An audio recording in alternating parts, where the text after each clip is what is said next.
இன்னைக்கு தேர்ஸ்டே பாபாவோட பிளெஸ்ஸிங்ஸ்னால நமக்கு என்ன மெசேஜ் கொடுக்குறாருன்னு பார்க்கலாம். இந்த மெசேஜ் பார்க்குறவங்க கமெண்ட் செக்ஷனில் ஓம் சாய்ராம்னு டைப் பண்ணுங்க. பாபாவோட மெசேஜ் நமக்கு என்ன வந்திருக்கு அப்படின்னா, நீங்கள் எந்த ஊரில் எந்த நாட்டில் எங்கே இருந்தாலும் சரி, ஷீரடி பாபாவோட அருள் நீங்கள் இருக்க இடத்த தேடி உங்களோட வீட்டை தேடி உங்களுக்கு அருள் கொடுக்குறாரு.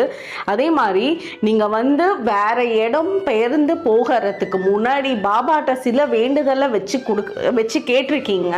நீங்கள் என்னெல்லாம் கேட்டீங்களோ அந்த வேண்டுதல் நடைபெறதான் போகுது.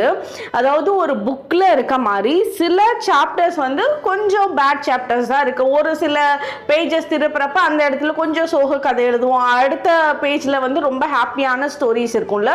ஸோ அந்த ஹாப்பி ஸ்டோரிஸ் சீக்கிரமாக உங்களோட வாழ்க்கையில் வரப்போகுது. அதுக்கு நீங்கள் சில பேட் சாப்டர்ஸை ஸ்கிப் பண்ணாமல் நீங்கள் திருப்பி படித்து தான் ஆகணும். நீங்கள்